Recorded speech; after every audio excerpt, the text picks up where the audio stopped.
Entonces, muy buenos días a todas, muy buenos días a todos. Esperamos se encuentren muy bien. Vamos a dar comienzo a este segundo seminario con científicos en el marco de las comunidades de aprendizaje del programa ISEC de la Universidad Católica de la Santísima Concepción. Saludamos muy cordialmente a nuestra expositora, la doctora Ainhoa Marzábal, y a nuestro expositor, el doctor Jeffrey Ariza. Saludamos también a nuestras colegas que están actualmente constituyendo comunidades de aprendizaje. Hay parte del equipo de tutor y de tutores que también se ha sumado, y a las personas que fueron invitadas especialmente el día de hoy. Esperamos sea una jornada de aprendizaje e intercambio fructífero, al igual que en otras oportunidades. Estamos seguros que así va a ser.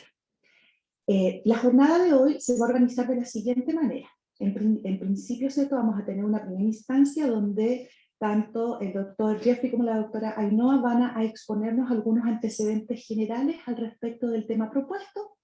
Luego a las 11 vamos a hacer un receso de 15 minutos para regresar a las 11:15 puntualmente a un conversatorio respecto de la exposición previa. Comentarles a continuación una breve reseña de quienes los acompañan el día de hoy.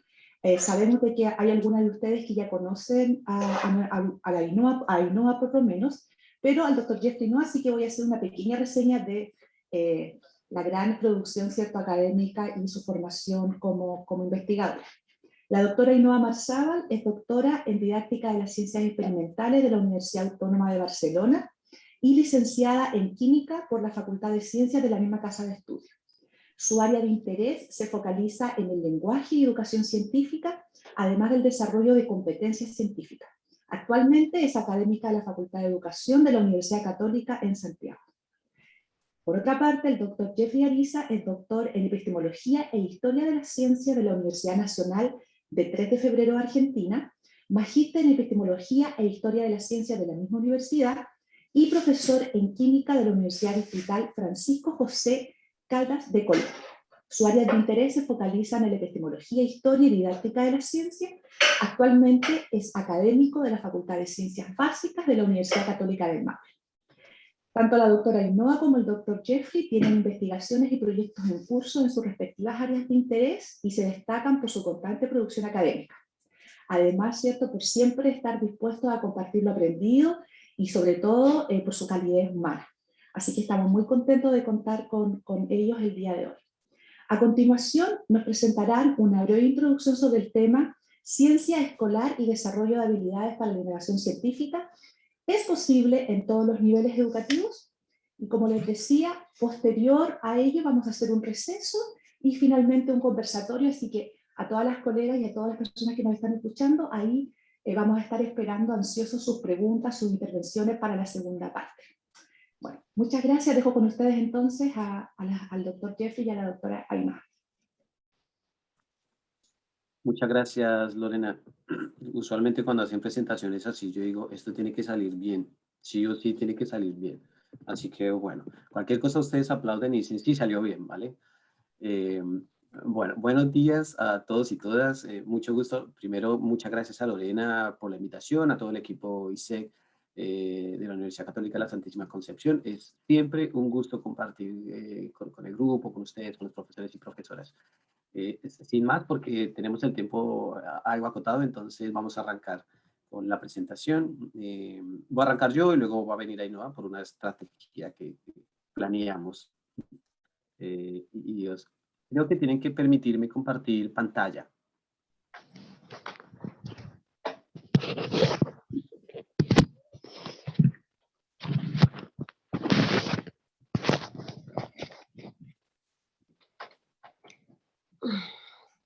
César. ¿Listo? Se puede compartir pantalla, ¿cierto? A ver. A mí no me deja todavía. Ahora sí. A ver, ahora sí. Listo.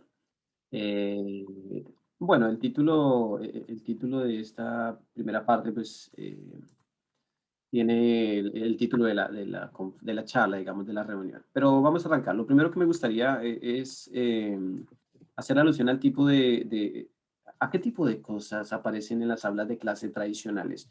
Y usualmente la llamada enseñanza tradicional está muy relacionada con la enseñanza típica de contenidos, de ecuaciones, de formulaciones.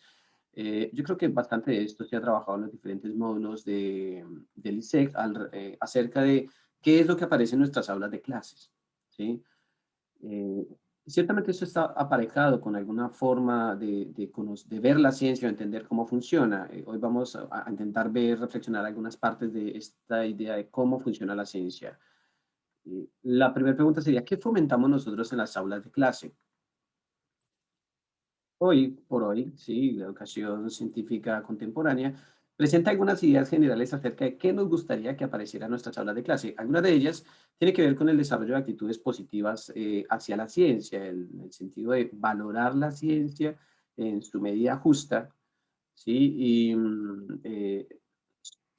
particularmente, y que esta valoración, esta actitud que vayamos a desarrollar o fomentar en las aulas de clase, desarrollen un pensamiento crítico, pero no el pensamiento crítico sin más, sino que este pensamiento crítico permita tomar decisiones informadas en nuestra sociedad y particularmente en problemas sociocientíficos que podemos asociarlos con algún tipo de problemáticas de nuestra vida diaria cuya causa o respuesta puede encontrarse en la ciencia misma.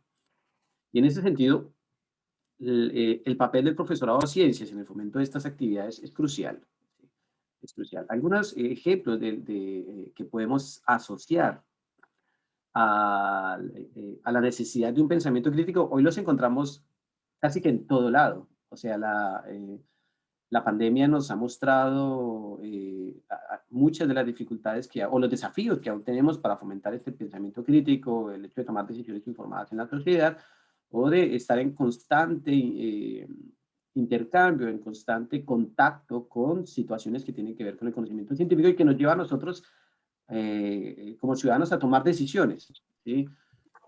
Por ejemplo, esto ha aparecido muchas veces como una forma de ver la necesidad de tomar decisiones informadas en la sociedad o la necesidad de que toda información que tenga algún tinte científico pase por algún tipo de filtro. Esto nos lleva justamente a decir, ok, ¿qué estamos fomentando en el aula? ¿Qué es lo que aparece en nuestras aulas de clase? Bueno, aquí lo que puse en la diapo son algunos ejemplos, ¿no? Acerca de que el COVID se cura con bicarbonato y limón, que se encontró la cura definitiva en Italia para el COVID, de que apareció en un laboratorio así malévolo chino para controlar el mundo o destruirlo en el peor de los casos. Pero si bien esto tiene que ver con justamente las temáticas actuales acerca de la pandemia, a veces en la televisión, incluso aquí en Chile, aparece la pregunta de, bueno, ¿y esto cómo podría ponerse en juego? ¿Cómo podría aparecer eh, cuando incluso en medios de comunicación transmiten información que siempre requiere pasar por un filtro? Si algo hay de necesidad cuando hablamos de pensamiento crítico, estamos hablando es de que se ponga en marcha, ¿sí? Que este pensamiento crítico esté fundamentado y que cualquier información que tenga que ver con la ciencia sea tamizado, que pase por si se quiere, una evaluación segunda, ¿sí? Decía Fowles algo así como que la alfabetización científica hoy por hoy permitiría que las personas tengan una relación más pareja o igualitaria con los expertos en el sentido de no tomar toda información como se nos presenta sin más, ¿sí? En el sentido de poner en diálogo esa información con algún otro tipo de comparación, con algún otro tipo de evaluación, o si se quiere, validar la información. Porque toda información que aparece en redes sociales o en la televisión está presentada intencionalmente, con algún tipo de intencionalidad o espacial. Les voy a poner un ejemplo, les voy a pedir que por favor, así sin más, ¿sí? Eh, Intentemos pensar qué nos da a entender esta imagen solo pasándola así por encima, ¿vale? Esta imagen apareció en la televisión chilena el año pasado. ¿Sí? Esto habla acerca de cuál es la tasa de mortalidad de COVID en Chile. Así sin más, ¿alguien me puede decir así sin más qué tendencia parece marcar toda esta información? Tasa de mortalidad. en diferentes días. Nadie se anima a contarme. ¿Sí? Bueno, que según los gráficos ahí da la impresión que las muertes fueran muy poquitas, pero al momento de ver la acumulación se ve harto, pero generalmente uno se centra en el día y se ve muy baja la tasa de mortalidad. Además que yo no sé bien de cuándo, de qué mayo es, pero se ve bajita y está lejos de la realidad, muy lejos de Es la realidad.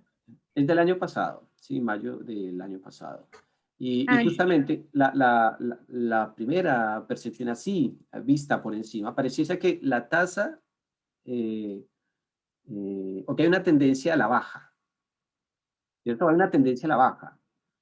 Y esta tendencia a la baja uno puede decir, ok, la tomo sin más, aparecen unas estadísticas, una información con rasgos científicos, de algún tipo de información que parece científica, y digo, mira que va bajando la tasa. Ahora me puedo pegar una escapada al mall porque parece que va tranquilo todo, ¿no? Bueno, pero si pasamos a analizar de manera un poquitito, apenas un poquitito más detallada, las fechas que aparecen abajo, dice, le paso a leer de izquierda a derecha, 15 de mayo, 14 de mayo, 13 de mayo, 12 de mayo, 11 de mayo, 10 de mayo, 9 de mayo. Están puestas al revés. Era todo lo contrario. Están puestas al revés. Claro. ¿Sí?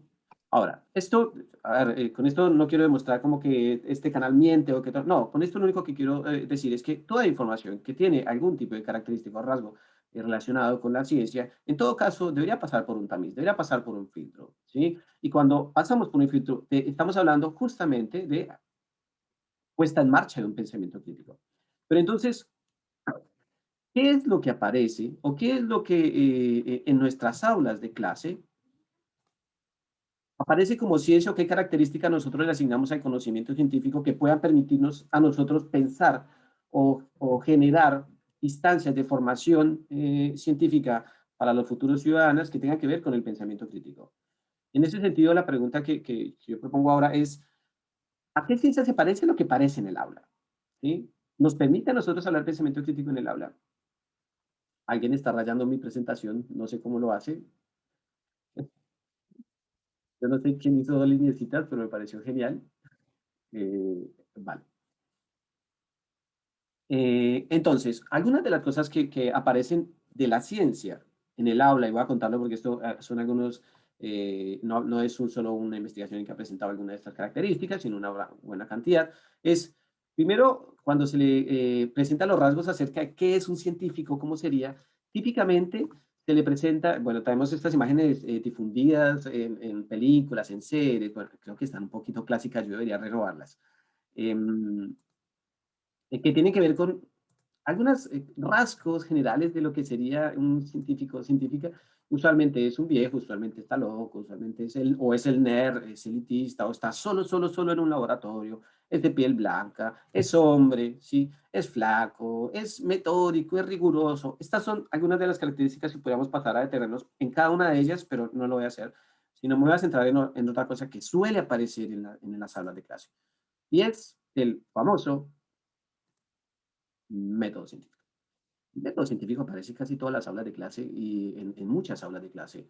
Eh, y ciertamente lo hemos escuchado un montón de veces en el sentido de relacionarlo con una serie de pasos rigurosos que asegura llegar a teorías, asegura que lleguemos a construir teorías verdaderas y por otro lado, permitiría identificar lo que es ciencia y lo que no lo es. Es decir, sigues el método científico, es ciencia. No sigues el método científico, no es ciencia. Astrología, sigues el método científico, no lo sigues. Ah, bueno, no es ciencia. ¿Sí? Entonces, usualmente se lo relaciona de esa manera. Y lo otro es que pareciera que sistematiza lo que es la actividad científica. Es como que ahí está. Esta es la actividad científica. Principalmente por Francis Bacon, este método entre el siglo XVII, XVIII, XIX, pues se consideró como el método de la ciencia. Incluso científicos del tipo como Newton o Darwin insistían en, yo escribí o yo hice mis teorías pensando, siguiendo el método científico. ¿Cuál sería? El llamado método inductivo, ¿sí? Que partía de la observación, que parte de la observación. Entonces, estos son como los pasos, ¿no? Observación, hipótesis, experimentación, teoría, ley. Sí, este sería como que el camino. De hecho, si uno se pone a indagar en redes sociales, o se pone a discutir o hablar, intercambiar con personas, digamos, que no tengan una formación en ciencias, suele relacionarse un camino o suele identificarse un camino que va, por ejemplo, de la teoría a la ley. Es como que la ley es una teoría que se comprobó. La teoría sería como una hipótesis. Bueno, pero no me voy a centrar en estas últimas partes. Me voy a centrar en lo siguiente. Perdón, quería decir que esta imagen, tú buscas método científico y te aparece ahí actual como fuente, ¿sí? Para usarse. Había cuenta de tiempo, solo me voy a centrar en un par de cosas, ¿sí? La primera es que se inicia usualmente el método científico en la observación pura, neutra y objetiva. Estos científicos que acabo de mencionar, como Darwin o Newton, que sostenían que partían, sus teorías surgen a partir del método inductivo, ciertamente no pueden ser explicadas con el método inductivo, ni las 3 leyes del movimiento, la ley de la gravedad, ni tampoco la selección natural pueden ser explicadas a través del método inductivo. Más bien a través de otro método que es menos famoso, difundido, o al menos que ocupa un tipo de inferencia llamada inferencias inductivas. Perdón, inferencias abductivas. Bueno, entonces, ¿qué es lo que me gustaría poner en tensión ahora en un par de minutos? Es, quizá al inicio, solo para decir, podemos seguir una estructura rígida de metodología científica, podemos asegurar que iniciamos en una observación pura, neutra y objetiva. Bueno, para eso llega esta niña Mandona, que a mí me encanta utilizar memes. Esta niña Mandona, seguramente Lorena y César la recuerden, que dice, bueno, lo primero habría que revisar nuestras creencias, ¿sí? Manda a decir el profesor Jeffrey que revisemos las creencias que tenemos acerca del método inductivo. Y solo me voy a centrar en una parte, ¿no? Que es acerca de la observación. Podemos arrancar o asegurar la construcción de una teoría científica basada en la observación pura, neutra, objetiva, que luego me lleva a la formulación de hipótesis, etcétera, etcétera, pero me voy a centrar en esta parte inicial de la observación. Lo que voy a presentar son, nuevamente Lorena y César en algún momento lo habrán visto y también es típico, ha aparecido en redes sociales. Y yo les invito en 30 segundos a que por favor en el chat escriban de qué color ven este vestido. ¿Vale? Solo 30 segundos porque no puedo ocupar demasiado tiempo. Solo 30 segundos. Este ejemplo ya lo han visto Lorena y César, pero les tengo otros ejemplos lindos más adelante. Distintos, no sé si lindos, pero distintos.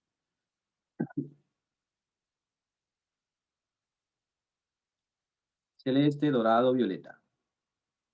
Dorado, celeste con café, dorado. Café y rayas blancas, blanco con dorado. Les quiero decir que yo no estoy moviendo los colores de la imagen ni nada, sino está ahí, está quietita, sí, está quietita.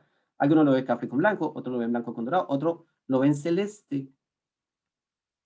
Celeste con negro, dorado con blanco. Buen día, blanco y dorado, dice María Laura. Dorado y blanco, blanco. Bueno, hay una buena cantidad que lo ven blanco con dorado y otra buena cantidad que lo ve celeste con negro, ¿no? Bueno, podemos pensar que café con blanco, y siguen apareciendo. Miren el chat ustedes si quieren y van viendo lo que van apareciendo.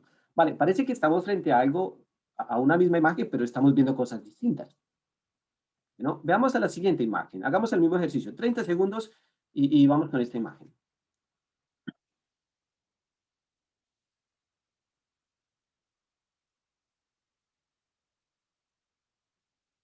Rosa y blanco. ¿Alguien más? Rosa y blanco. Calipso y gris. Plomo y verde. Plomo y verde apareció por ahí, lo vi. Rosa y celeste, rosa y plateado. Ahora dice Ainhoa que lo ve plomo y verde. ¿Qué clase de brujería es esta? ¿Qué está pasando, Ainhoa? Calipso y gris. Rosado y blanco. Bueno, se me acabaron los 30 segundos, pero ustedes si quieren sigan escribiendo mientras digo lo siguiente. Aquí, o sea, no voy a pasar la explicación exacta de qué es lo que está sucediendo aquí. Tiene que ver algo con, no tiene que ver con la estructura, con el cerebro derecho, el cerebro izquierdo. A veces ponen este ejercicio y dicen, no, es que esto es para los más lógicos y esto es para los más artísticos. No, no tiene que ver con eso. Tiene incluso que ver con la propia estructura de nuestro ojo, de los aparatos receptivos. Y luego el tipo de información que llega y se acomoda a a nuestro aparato cognitivo relacionado con antecedentes, conocimientos previos, etcétera, etcétera. Pero es una explicación más larga, no la voy a dar. Solo el punto es, estamos frente a lo mismo, pero vemos cosas distintas. Incluso a Ainhoa le sucedió que estaba viendo una cosa y después estaba viendo otra, pero Ainhoa no he cambiado la imagen. Bueno, esto tiene que ver, como mencionaba, con esto, cómo percibimos los datos. Pero vamos a ver otra cosa que podría llevarnos a la distinción. 30 segundos y por favor intentemos dar una respuesta a este pequeño ejercicio.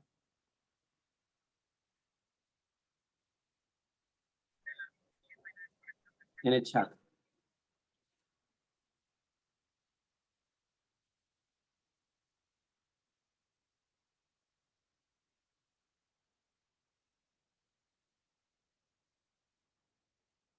$40 apareció, 91 apareció en Ainhoa, 40.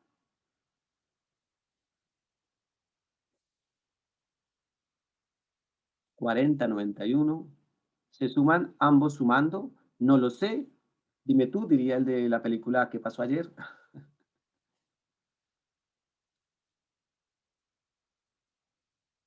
Búscale algún tipo de conexión, Lore. Mira, apareció 40. Apareció 40 y 91. 40, la mayoría 40, 39, 30, 30.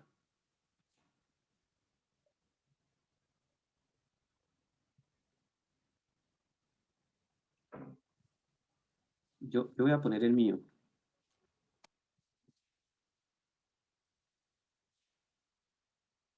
32 apareció.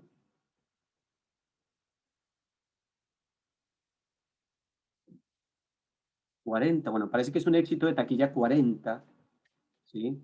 Y luego, usualmente aquí, yo lo que pido es que las personas que les dio 40 me expliquen o nos expliquen por qué dio 40, y las personas que dio 90, otro valor, que me expliquen por qué dio otro valor. Lo interesante es que tenemos distintos valores, ¿sí? Pero aquí no tiene que ver con la forma en la que nosotros percibimos la información, sino la forma en la que nosotros agarramos esa información, la ponemos en algún tipo de razonamiento y generamos el producto, generamos lo que sale, ¿no? Generamos el resultado, ¿vale? Algunos, por ejemplo, lo que hacían era sumar estos 5 y 5, y aquí les da 12. Otros a 6 y 12, 18 y 3, 21. Y entonces acá, ¿qué les daba, no? Aquí les daba 11 y 21, da 32 y 8, 40. ¿Vale? Otras personas lo que hacían era 2 por 5, 10, y le sumaban el 2, 12. 1 por 4, 4, y le sumaban el 1, 5. 6 por 3, 18, y le sumaban el 3, 21. 11 por 8, 88, y le sumaban el 8, 96. Esto tiene que ver con la forma en la que nosotros agarramos esta información, la ponemos en algún mecanismo racional y lo juntamos y generamos un producto. Es decir, diferencia con la misma información de las formas de razonar, de razonamiento. Pero, si esto les confundió o dijo, ¿qué está pasando acá? Vamos a ver otra cosa interesante. Yo les voy a dejar en el chat y les pido que, por favor, me digan si escuchan. Esto es un audio muy cortito, es un link de YouTube. Necesito que me digan si escuchan alquiler o bicicleta, ¿vale? Como es un audio cortito, tienen que reproducirlo varias veces, ¿no? Volverlo a reproducir, volverlo a reproducir. 30 segunditos, entramos a ese audio y me dicen, ¿escuchamos alquiler o bicicleta? Y lo ponemos aquí en el chat.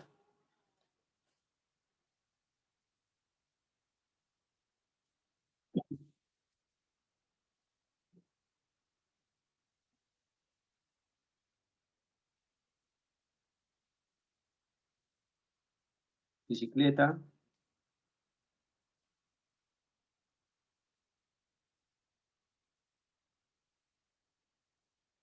Marisol escribió, escuchó bicicleta.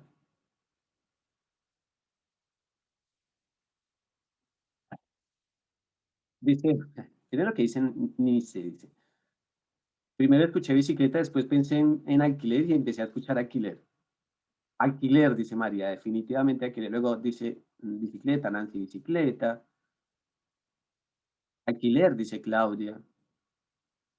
Bicicleta, dice Natalia, con mayúscula en la A y tres As.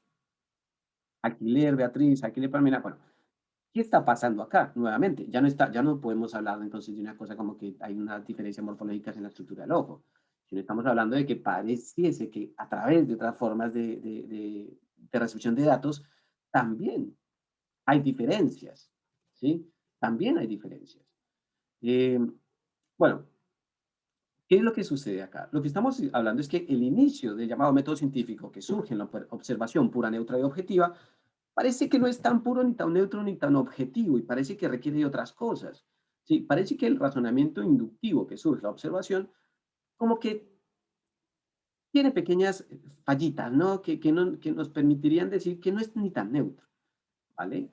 Y ojo, porque esto es el inicio del llamado método científico. Bueno, usualmente el método científico arranca como con la observación. Bueno, esto ya lo mencioné, este es como el método científico en memes, ¿sí? Este ya lo había visto Lorena. Este no es mío, esta es una actualización que yo vi de otro en internet, pero que arranca usualmente en la observación. Y si nosotros estamos diciendo que arranca en la observación, pero que la observación no es pura ni neutra objetiva, ya tenemos una dificultad para hablar acerca del método. Lo cierto es que hoy, en filosofía de la ciencia, está establecido que el método científico con mayúsculas así, solito, como representativo, no existe, ¿sí? De hecho, se reconoce que las ciencias son dispares y que es muy difícil hablar sobre la ciencia de un modo general. Y si uno quisiese rescatar algunas reglas o algunas inferencias generales acerca de la metodología científica, o son muy triviales y no sirven para, o no se usan en un laboratorio, o incluso pueden parecerse, a ver, observar, generar hipótesis, hacer una predicción, son cosas que se hacen en la vida diaria. ¿Qué distinguiría entonces este tipo de actividades de la vida diaria? Lo cierto es que en la ciencia hay una variedad de metodologías, ¿sí? Así como una variedad de fenómenos a explicar, de disciplinas particulares, de presupuestos teóricos y metodológicos, en la ciencia encontramos una variedad de formas de proceder que no siguen ciertamente o podrían no seguir necesariamente este camino lineal que está marcado a través del llamado método científico. Entonces, ¿y cómo esto puede estar asociado a lo que aparece en el aula de clase? Bueno, enseñar el método científico no constituye ciertamente un proceso de indagación, el cual ustedes han pasado bastante. En ese sentido, asociar el método científico a la indagación está más cerca a generar errores conceptuales acerca de cómo se entiende que se construye el conocimiento científico. Hoy, en la ciencia, se entiende que aparecen una variedad de razonamientos, entre ellos el inductivo, por supuesto, pero también el deductivo, también la inferencia, las inferencias hipotético-deductivas y en particular la abducción. En ese sentido, ninguna de estos tipos de razonamientos por sí solos constituye el llamado método científico, ¿sí? Luego podríamos hablar entonces acerca de qué diferencia lo que es ciencia de lo que no lo es. Esto se demandaría una actividad más amplia, pero volvemos a la primera pregunta, es, ¿solo hay contenidos en las clases de ciencias cuando nosotros enseñamos? Y lo cierto es que no. Lo cierto es que además de los contenidos, se realizan una cantidad de actividades, se fomentan una actividad de actividades relacionadas, entre otras, y hoy decimos, trabajar con modelos, explicando, aplicando, haciendo predicciones, ejemplificando con otros fenómenos, y todas estas actividades serían algo así como aproximaciones en el aula acerca de qué es lo que pasa en la ciencia, ¿sí? Pero como mencioné más con anterioridad, ciertamente lo que pasa en la ciencia no es exclusivamente el método científico, no puede reducirse al método científico. Entonces, si la pregunta es, ¿solo hay contenidos en el aula de clase? Pues ciertamente no. En las clases se dinamizan actitudes, formas de ver el mundo, formas de actuar, guías para la acción, guías para la toma de decisiones. Y en ese sentido, reducir nuestras clases de ciencia a, por ejemplo, la exclusividad de un método científico riguroso, plano, que no da lugar a la crítica, a la reflexión, a la modificación, incluso a la creatividad. Estamos hablando de un sesgo, de un error conceptual acerca de qué ciencia es la que nosotros estamos fomentando en el aula. Perdón si me extendí, voy hasta ahí y le doy el paso a, muchas gracias, le doy el paso a Ainhoa.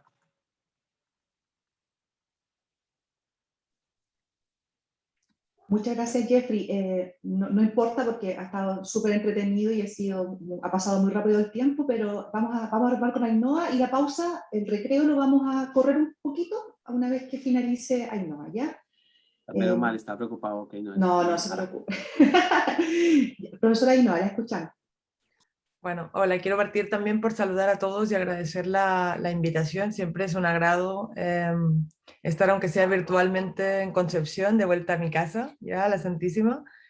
Y nada, espero que sea, digamos, una instancia provechosa y nada, y muy contentos con Jeffrey de que nos hagan parte de sus comunidades, digamos, al menos por este ratito, ¿no? Y poder tener este ratito de conversar.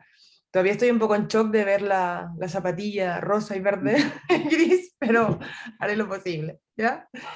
Bien, entonces en honor al tiempo, para que nos rinda el tiempo, quizá hay algunas cosas que voy a pasar un poquito rápido, pero como después tenemos la conversación, después podemos por último ahondar en las cosas que les interesen, ¿ya?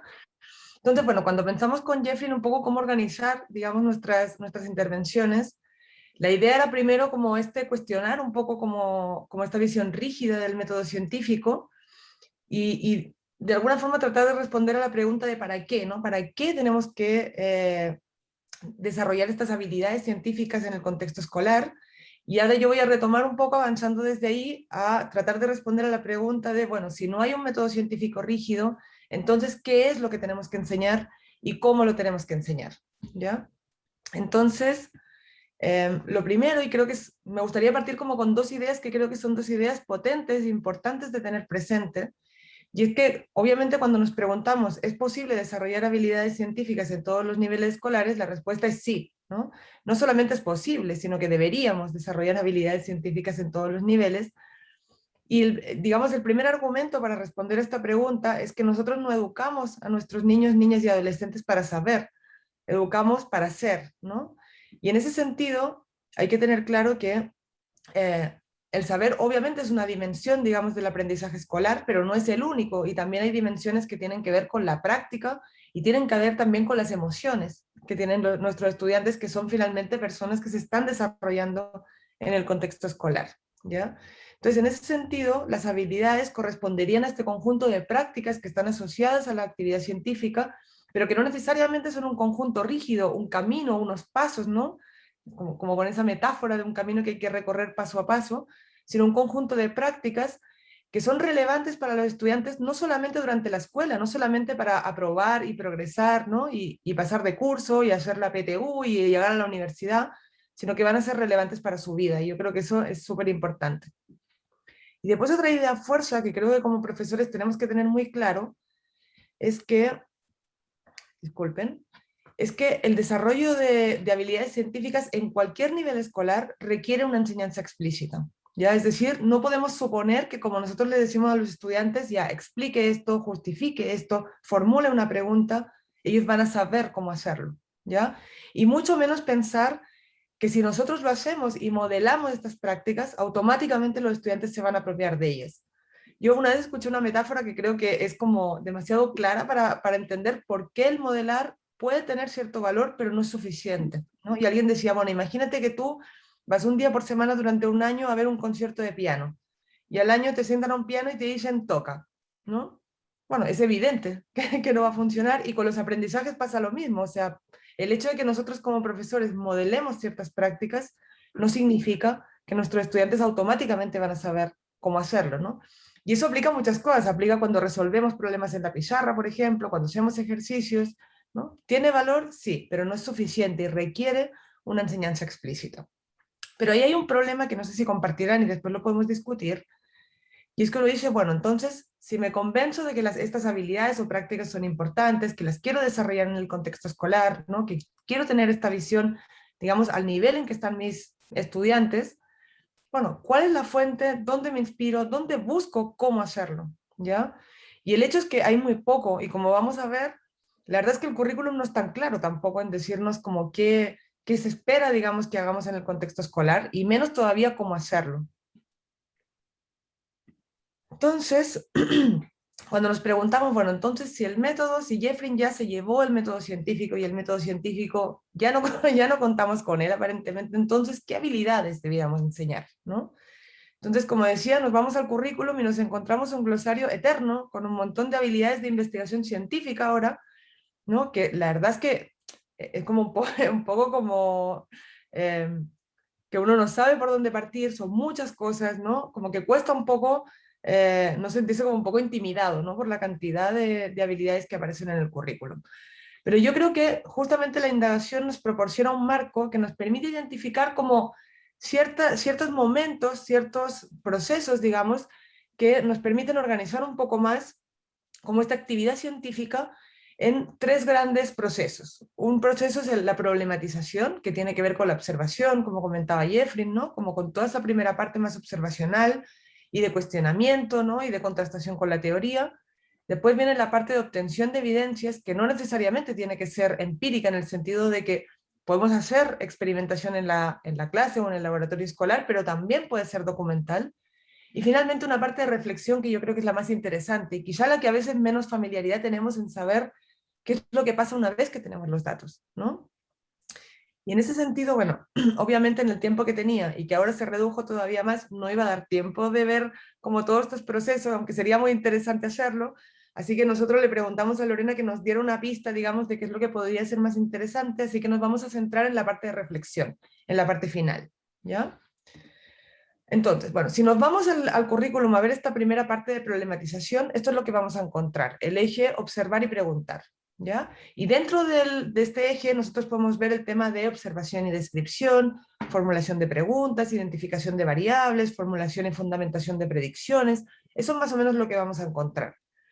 ¿Cuál es el tipo de actividades o de tareas, ¿no? que podemos ir desglosando quizá para poder visualizar un poco más claramente qué es lo que tendría que ocurrir, digamos, en esta etapa como prácticas asociadas a la actividad científica que nos parece que podrían ser relevantes, ¿no? Bueno, lo primero es que es importante aumentar el repertorio de experiencias que tienen nuestros estudiantes, y ahí también va a cambiar mucho en entornos rurales, urbanos, ¿no? ¿Cuál es finalmente, digamos, el conjunto de experiencias que han tenido nuestros estudiantes? Después tenemos también la parte de observar, de identificar atributos, propiedades, ¿no? de los objetos y de los procesos, intervenir sobre los fenómenos, esto también es bien importante, entender que la ciencia no es una observación pasiva, ¿no? sino que muchas veces tiene intervención, ¿no? y ver a través de esta intervención qué variables afectan y de qué manera afectan a estos procesos, anticipar el resultado de ciertos procesos o intervenciones, y identificar y formular preguntas. Si nos vamos muy rápidamente como al segundo gran ámbito, que sería la parte de obtención de evidencias, ahí tenemos diseñar investigaciones, seleccionar materiales e instrumentos, usarlos de forma segura, conducir investigaciones de forma individual o colectiva, medir, registrar, organizar los datos, serían como varias de las prácticas que estarían involucradas en este proceso. Y nuevamente viendo como algunos ejemplos, ¿no? tenemos primero quizá experimentar en forma más guiada, familiarizarse con el trabajo experimental, evaluar y ajustar o proponer diseños experimentales, asociar una pregunta con un diseño experimental, examinar diferentes formas de organizar los datos, como tipo de actividades o de tareas que podrían estar asociadas, ¿no? a estos procesos. Y finalmente llegamos a la reflexión, que tiene que ver con el análisis de evidencia y la comunicación de las conclusiones, ¿ya? Ahí tenemos, parece que se me quedó la diapositiva, pero no se preocupen.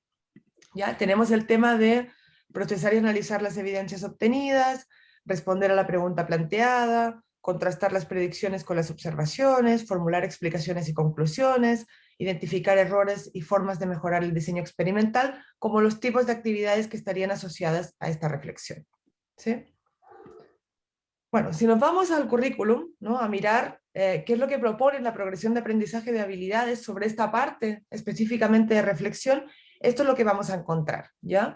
No es la idea que lo leamos con todo nivel de detalle, cualquiera puede acceder a estos documentos que, como saben, los tenemos en curriculumnacional.cl, ¿ya?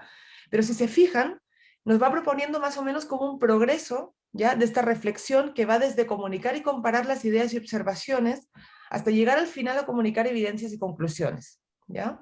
Pero la pregunta aquí, que creo que cualquier profe puede hacérsela, igual que me la hago yo, digamos, es, bueno, pero ¿cómo pasamos de comunicar ideas y observaciones a comunicar conclusiones? ¿Cuál es el tránsito para que una observación se convierta en una conclusión? ¿No? Y ahí de nuevo, nos pasa que métanse en Google, busquen cómo hacer esto, en verdad es súper poca la información que hay a disposición para poder de alguna forma tener más claridad sobre estos procesos, ¿ya? Y ahí, bueno, les voy a mostrar un poco lo que nosotros hemos venido trabajando en contexto, digamos, de formación inicial de profesores y también en las investigaciones que estamos haciendo, porque en la Católica, digamos, de Santiago, nosotros tenemos varios cursos en la formación inicial de profesores, tanto de básica como de media, sobre desarrollo de habilidades. Entonces hemos tenido que reflexionar harto, buscar harto sobre cuáles son estos procesos y cómo los enseñamos, ¿no? Cuáles son, digamos, estrategias para enseñarlos.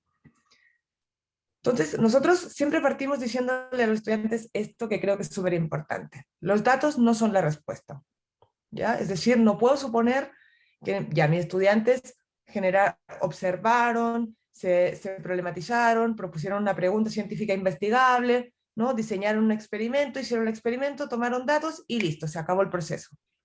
Como si los datos, ¿no? De alguna forma casi que hablaran por sí mismos y nos dieran la respuesta, ¿no? Hay todo un proceso que hacer, digamos, con los datos, que es el que les voy a presentar a continuación. Entonces, bueno, ¿qué es lo primero que hay que hacer si tratamos de desglosar, digamos, este tránsito entre los datos, las observaciones y las conclusiones? ¿Ya? Lo primero es procesar las evidencias, procesar esos datos, ¿ya? Es decir, una vez que hemos realizado la investigación y hemos recogido los datos, nuestros estudiantes van a tener que organizar y presentar estos datos de alguna manera, ¿ya? Lo pueden hacer en tablas, en gráficos, en modelos, en expresiones matemáticas, con organizadores gráficos. También depende mucho de si los datos son más cualitativos o cuantitativos. Ahí vamos a ver, ¿no?, que hay diferentes opciones. Pero lo importante es que nosotros no organizamos estos datos de cualquier manera.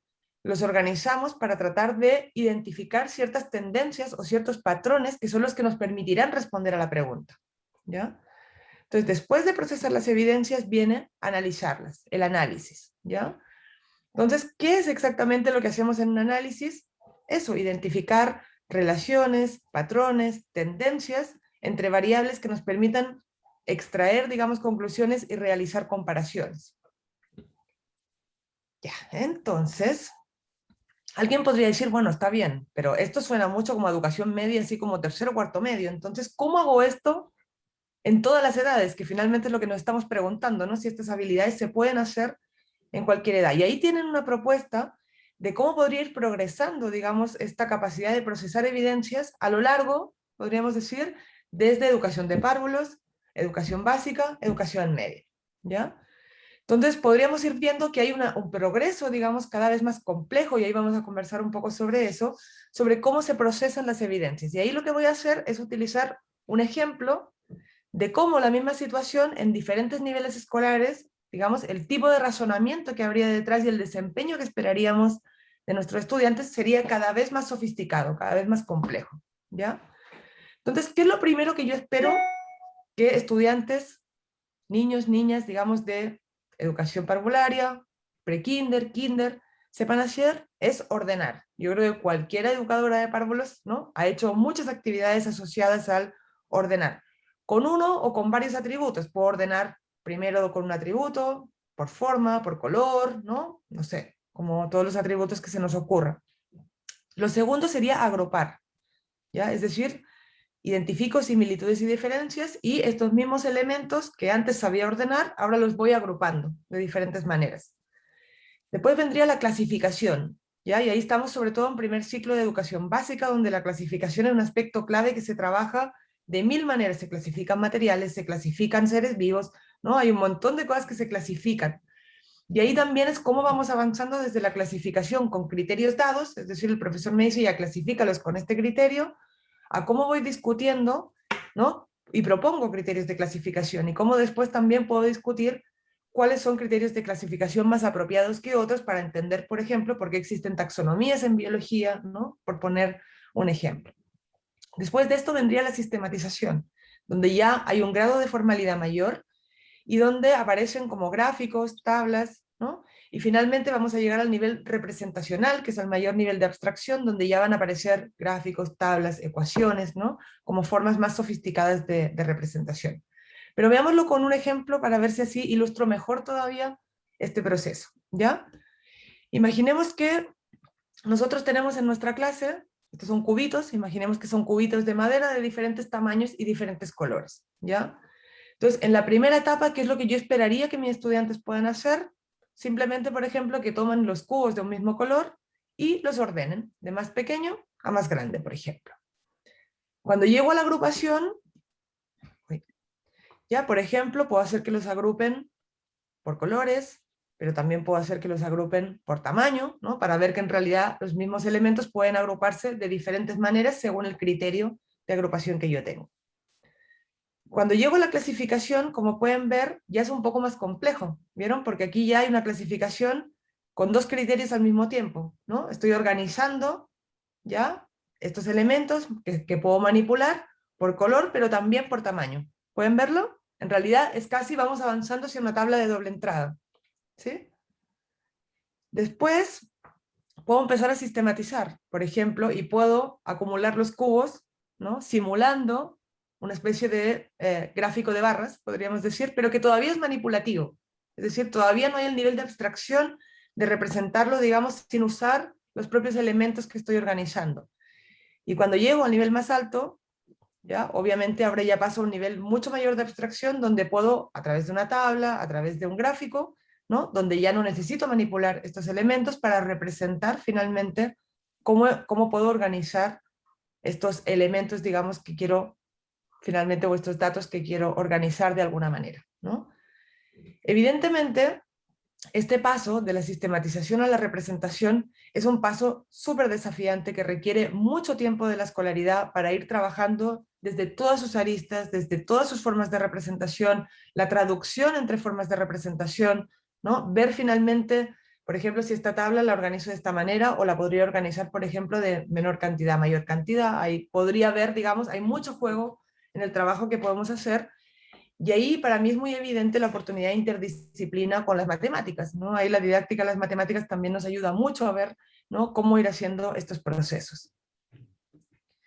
Bueno, después de eso, ¿no? Después de que procesé las evidencias y las analicé, vendría la contrastación de las evidencias, ¿no? Es decir, contrasto estas tendencias que encontré con mis experiencias previas, con la teoría, con las predicciones iniciales, ¿no? Finalmente vuelvo a la pregunta inicial que dio de alguna forma comienzo a todo este proceso, y finalmente llegaría como el proceso de evaluar la investigación, es decir, ver cuáles son los límites de validez, ¿no? de estos patrones o tendencias, de estas afirmaciones que puedo hacer, identifico posibles fuentes de error, evalúo el diseño experimental con el propósito de mejorarlo, es decir, hay una meta reflexión sobre el proceso, ¿no?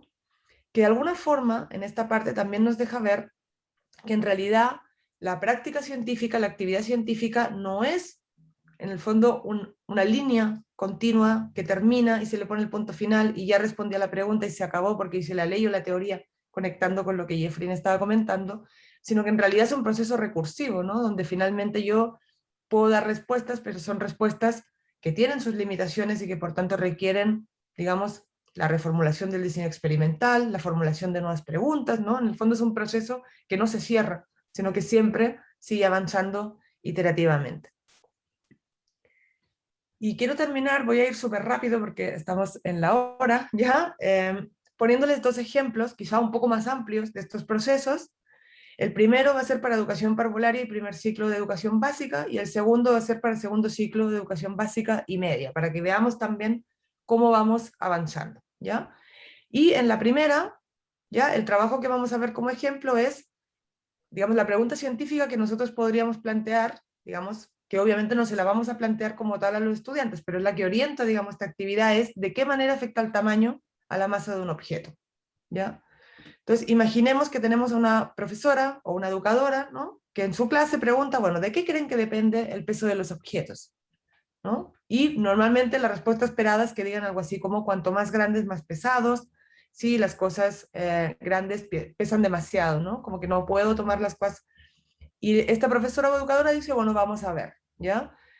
Tengo súper claro, solo por si acaso, que desde la física tenemos el tema de peso y masa, pero creo que a estas edades hacer esa distinción entre peso y masa me parece que no tiene tanto sentido porque peso probablemente es un concepto más familiar, ¿ya? Para los niños y niñas. Entonces, por ejemplo, supongamos que esta persona dice, bueno, entonces, ¿cuál de estas tres cosas creen que es más pesado? ¿No? Una manzana, una regla y un bloque de madera. Obviamente hay una intencionalidad en la selección de estos tres materiales, ¿no? Y además, como estamos digamos, en unas edades donde puede ser que todavía ni siquiera haya, digamos, como la adquisición de la numeración y de la cuantificación, no importa, porque para ver la masa podemos ver una balanza y simplemente comparar los objetos entre sí, ¿ya? Pero ahí viene lo interesante, que es, ya hubo más o menos un problema, una pregunta, hubo una anticipación, una predicción, digamos, de los estudiantes, y vamos a ver cómo gestionar a partir de aquí el trabajo que tienen que hacer, ¿ya? Entonces, bueno, la profe, la educadora podría decir, bueno, vamos a ordenarlas de la más liviana a la más pesada con el criterio que ustedes pensaron, ¿no? De más pequeño a más grande, y así se podrían ordenar como el bloque de madera, la manzana y la regla por tamaño, ¿ya? Después nos vamos a la balanza, ¿no? Y empezamos a ver qué es lo que ocurre cuando contrastamos las masas. Y nos damos cuenta que en realidad el resultado no es el esperado en el criterio que los estudiantes habían pensado inicialmente. Y ahí, si me permiten algunas acotaciones, ¿ya? Primero, súper importante, y eso, no sé si tuvieron la oportunidad, pero si no, sé que varios del equipo ISEC la tuvieron, y sería bueno también como tener esa oportunidad de conocer el trabajo de Elisabeth Plé, que es una investigadora francesa que ha venido varias veces por el ISEC y que tiene unos videos de actividades de indagación con estudiantes de educación de párvulos que son alucinantes, y de verdad son muy sorprendentes lo que logran hacer. Y una de las cosas que nos decía ella es que es muy importante que para contrastar la predicción inicial y después como los datos recogidos, ya que es muy importante que las dos cosas las podamos de alguna forma visualizar, las podamos ver y contrastar, digamos, no lo que tú pensabas, sino que ese pensamiento de alguna forma se materialice y se visibilice, ¿ya? Entonces ella contaba, por ejemplo, una de las actividades que mostró era la típica actividad de flotabilidad. Entonces ella lo que hacía es que todos los objetos que iba a poner en el agua los llevaba por duplicado. Entonces, con un juego de cada uno hacía la predicción, la dejaba, digamos, como a la vista, y después con la otra, los datos, ¿ya?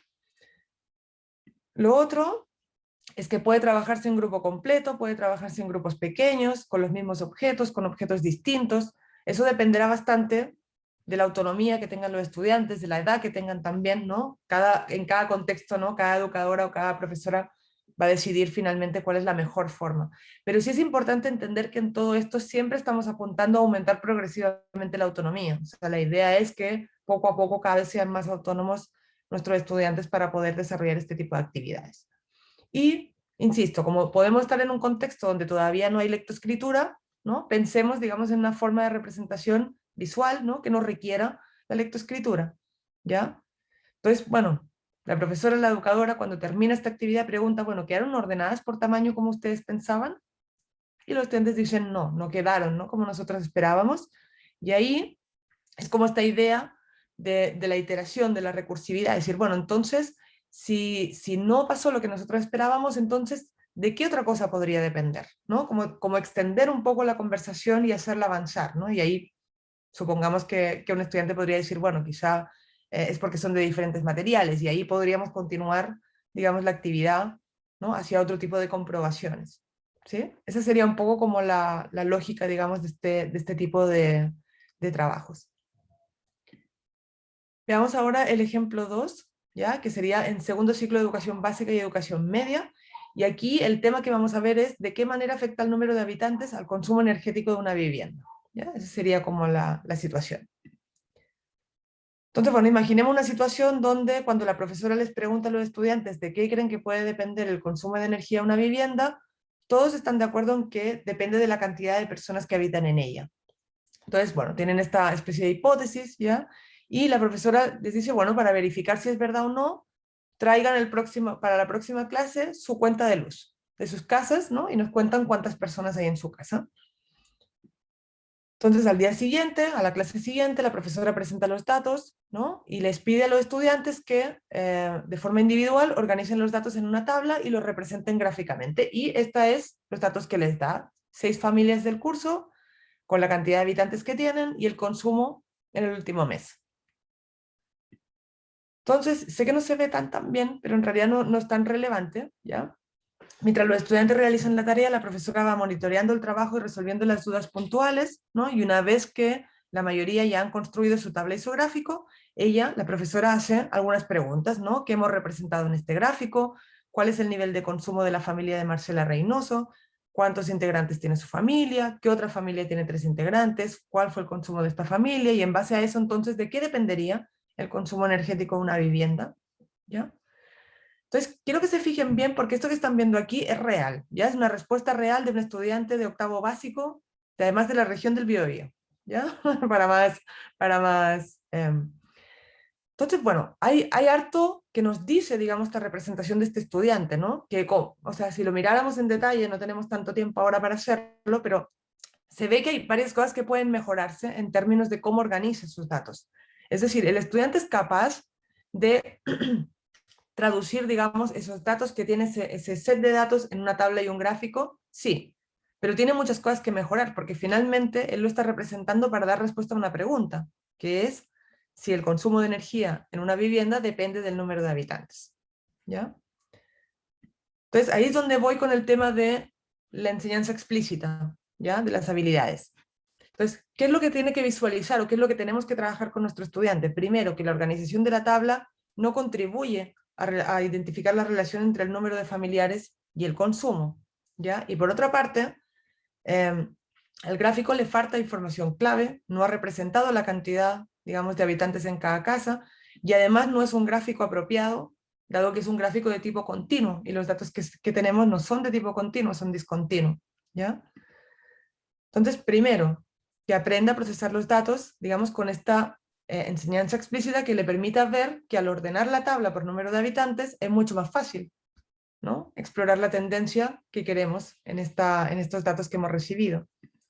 Y por otra parte, aprender a procesar los datos, poniendo todos los datos, digamos, que son relevantes para el problema, ¿no? Y a través de un gráfico apropiado. Entonces, claro, cuando lo ponemos de esta manera, es mucho más fácil, ¿no?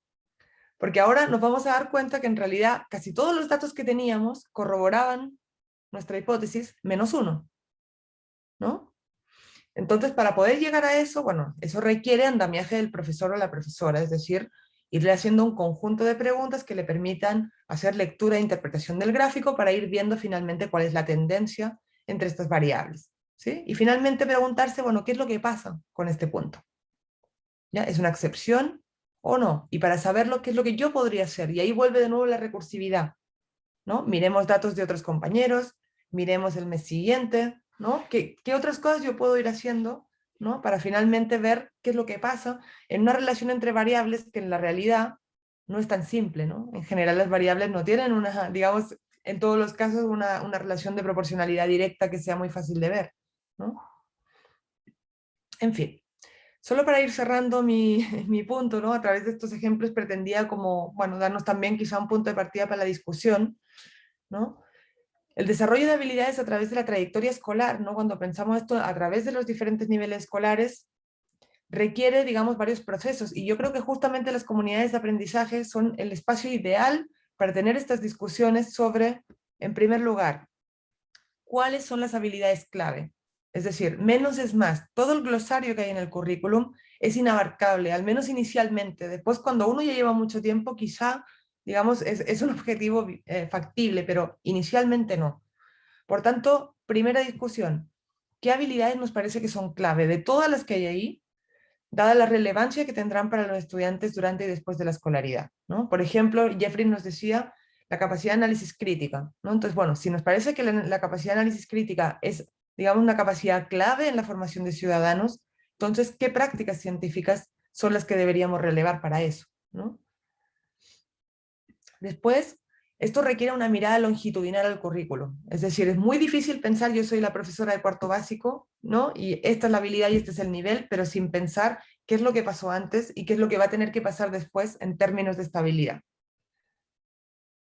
Después, requiere entonces un trabajo colaborativo y articulado del profesorado, ¿no? Para ir avanzando progresivamente, ¿no? Que cada, digamos, profesor o profesora retome, ¿no? La actividad desde donde la dejó el profesor anterior. Después, requiere identificar las estrategias que en el marco, digamos, de un tópico curricular proporcionan oportunidades para poner en juego estas habilidades. Y eso también es importante, entender que no tenemos por qué elegir. Esto no es o hacemos contenidos o hacemos habilidades, sino que la idea es, en el fondo, que estén articulados, y por tanto, cuando yo voy a empezar un curso escolar, digo ya, ok, en ciencias naturales, o en física, o en química, o en biología vienen estos temas, Entonces, ¿en cuál de estos temas va a tener sentido trabajar estas habilidades y en cuáles no? ¿No? De alguna manera. Después, explicitar con los estudiantes de qué manera se ponen en juego las habilidades, qué desempeños esperamos de nuestros estudiantes. Se lo tenemos que decir. ¿Qué es lo que vamos a aprender hoy? Hoy vamos a aprender cómo se lee un gráfico. Hoy vamos a aprender cómo decidir qué tipo de gráfico es mejor. Hoy vamos a aprender cómo organizar una tabla, ¿no? Hoy vamos a aprender, no sé, cómo responder a la pregunta a través de los datos, por decir algo.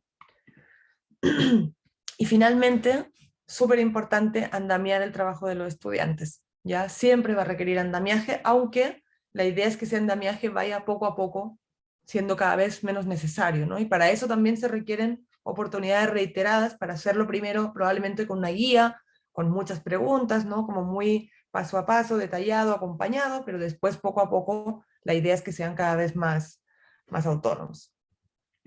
Así que bueno, eso es lo que queríamos presentarles con Jeffrey. Ya la idea era que se visualizara como una articulación entre lo que él presentó inicialmente y con lo que yo continué. No alcancé a ver los comentarios del chat, los voy a ver ahora porque el tiempo era muy acotado, así que les agradezco la paciencia y esperar un poquito para esa pausa. Y nada, y ahora quedamos a su disposición para todas las preguntas, conversas, ¿no? Todo lo que quieran conversar.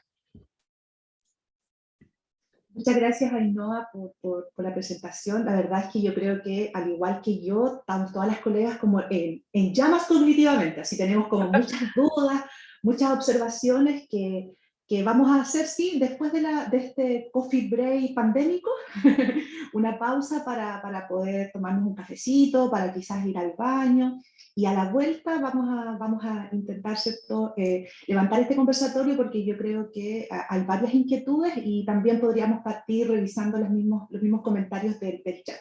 Así que voy a dejar a los colegas a libre disposición, digamos, para que vayamos a este coffee break pandémico, para que tengan la libertad de apagar sus cámaras y de apagar sus micrófonos, y regresamos puntualmente a las 11:30, ¿ya? Regresamos entonces, por favor, coleguitas, a las 11:30 para que aprovechemos el tiempo, porque hay bastante que conversar. Muchas gracias de y de Ainhoa. Entonces,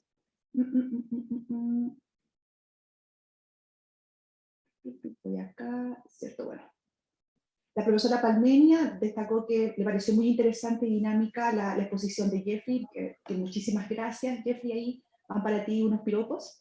Y la profesora Natalia comentó que cree que es muy importante inicialmente, ¿cierto?, observar y formular buenas preguntas para comenzar con el proceso de indagación científica, ¿cierto?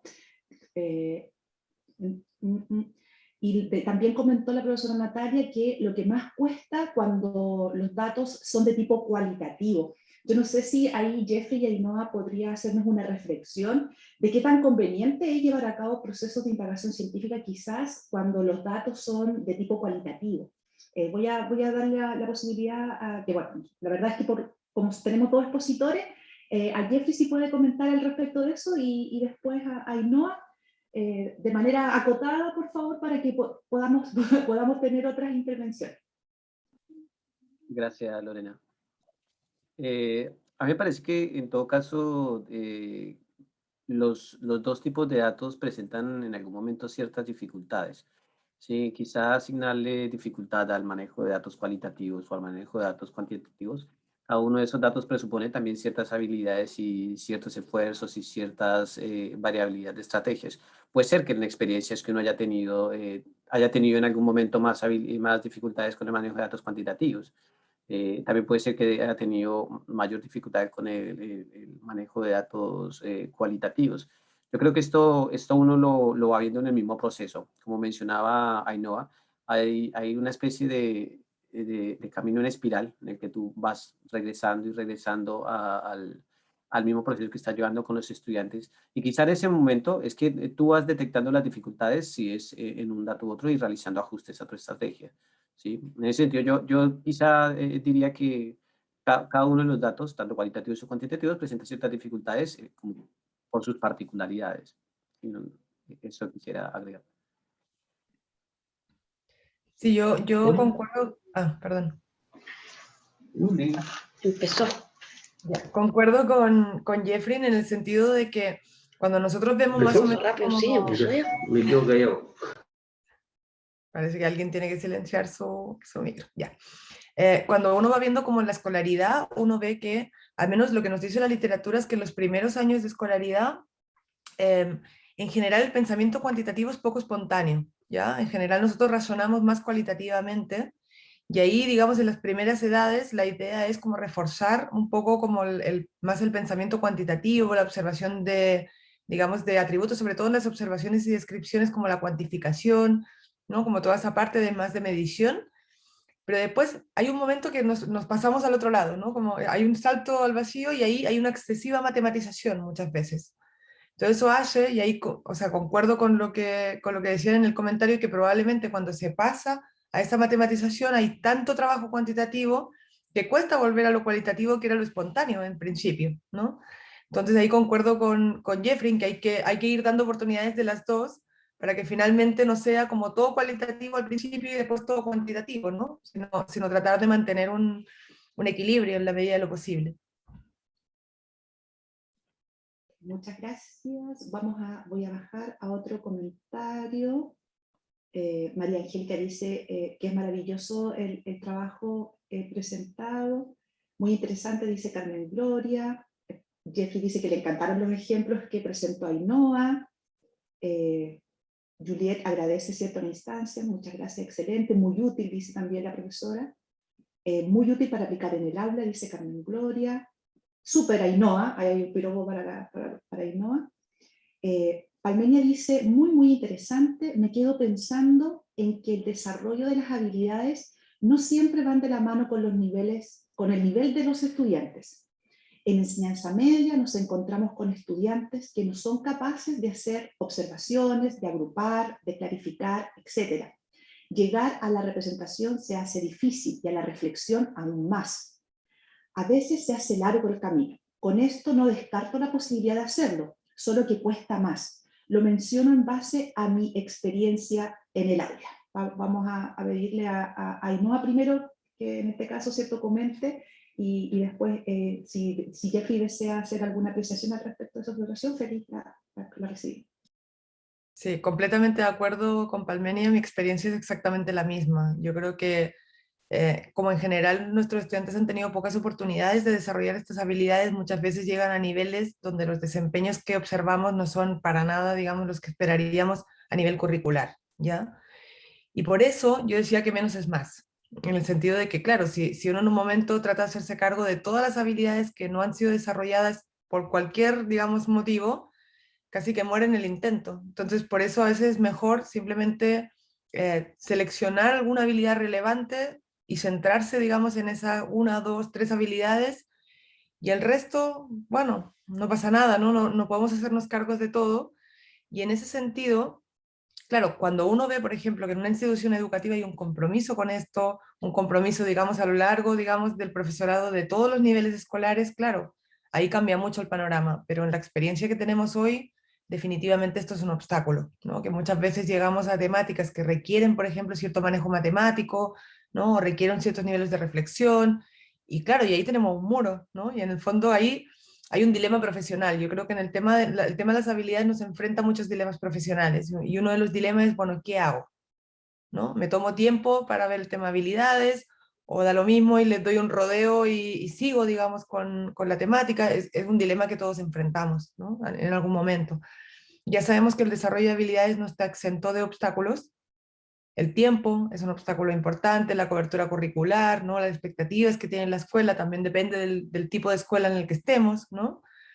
Finalmente son dilemas profesionales que todos enfrentamos, pero de nuevo, yo creo que este espacio es fantástico para eso, para compartir esos dilemas, para ver cómo los resolvemos, ¿no? Y para ayudarnos también en cómo, con la experiencia, digamos, compartida, también podemos ir tomando mejores decisiones. Vale, yo solo, además de estar totalmente de acuerdo con Super Ainhoa, yo también quisiera resaltar algo, y es que antes se creía que, por ejemplo, las estudiantes pasaban por etapas que coincidían con sus edades. y que en dado momento los estudiantes en un momento, en una edad específica, en un nivel específico, deberían contar con ciertas habilidades o conocimientos. Bueno, hoy por hoy, si bien uno puede hallar algún tipo de relación, nunca es estricta, y yo creo que es importante reconocer, digamos, para también estar un poco tranquilos y tranquilas nosotros como profesores y profesoras de ciencia, como decía Ainhoa, que esto es lo que suele pasar, esto es lo que suele suceder, esto es lo que nos vamos a encontrar.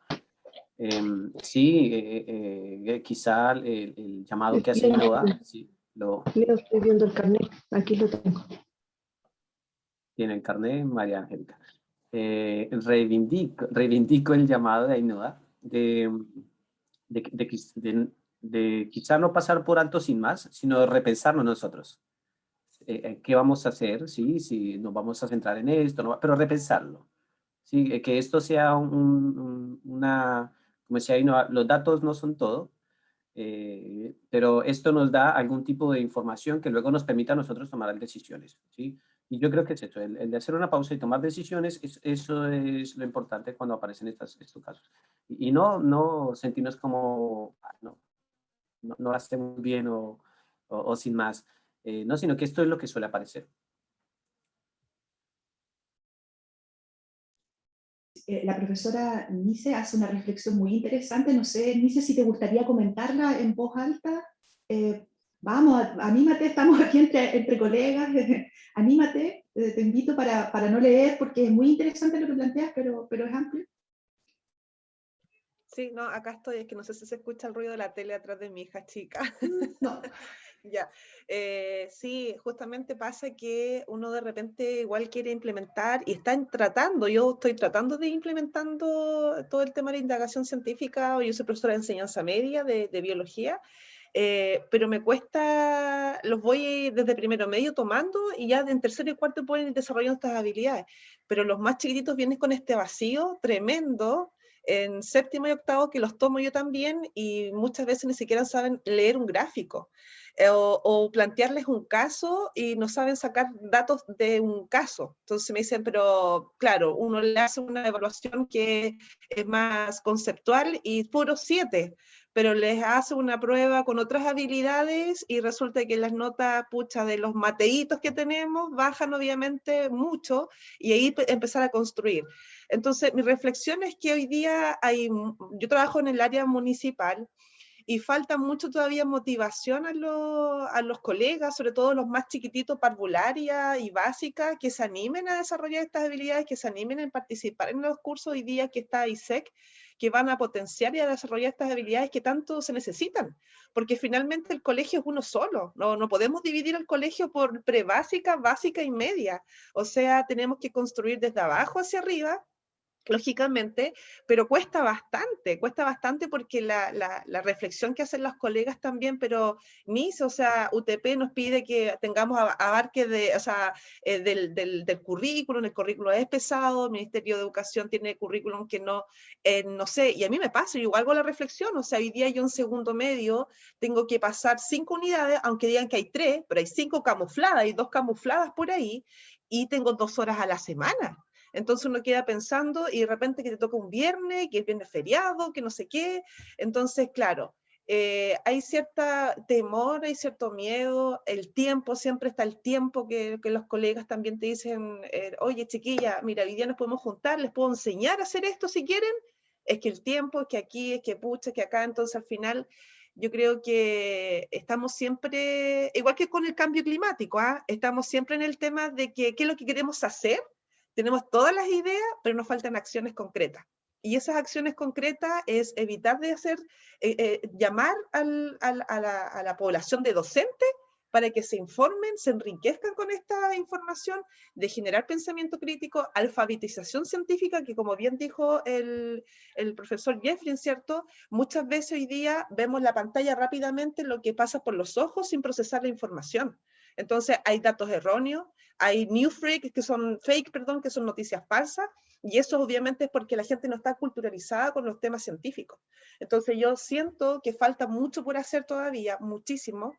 Siempre se enfoca en la ciencia, que la ciencia son los métodos científicos, la indagación científica. El científico llama justamente a que solamente solamente pueden ahí entrar a los profesores de ciencia. Pero no es así. Están las ciencias económicas, están las ciencias sociales, o sea, es un ámbito mucho más grande. Entonces, hoy día hay que romper también ese paradigma de que somos los profes de ciencia los que tenemos que implementar estas habilidades científicas, sino que somos todo un conjunto. Todos los profesores debemos saber estas habilidades. Y obviamente a partir de eso vamos a lograr una expectativa, vamos a lograr una educación que es mucho más fructífera y vamos a poder recién entrar a compararnos quizás con otras escuelas de otro mundo. Entonces, son muchas cosas. Entonces, y muchas veces el Ministerio de Educación son muy ansiosos, son muy utópicos, pero muchas veces no bajan a las realidades. Y esas realidades parten primero, sí, y esas realidades parten primero por educar a sus docentes en las universidades con todo lo que nos compete, ¿cierto? Porque igual nos pasan contenido, pero cuando hacemos las prácticas también los docentes dentro de las universidades. Entonces la formación parte de casa y esa casa tiene que partir desde la universidad. Esa es mi reflexión. Y gracias por la presentación, Ainhoa y Jeffrey. Muy buena. Muchas gracias, Nice. A propósito también de una reflexión que hace María Laura, de lo interesante que es iniciar en indagación científica y desarrollar estas habilidades de nivel parvulario. Nosotros aquí, dentro de las comunidades ISEC, tenemos educadoras de párvulo que han levantado propuestas y han implementado propuestas con mucho éxito con niños pequeños.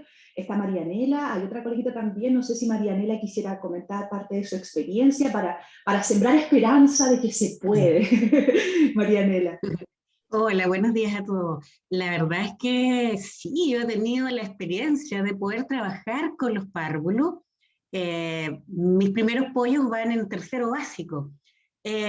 Lo que sí de repente angustia es la falta de transición que de repente se da desde el nivel de educación parvularia a educación básica.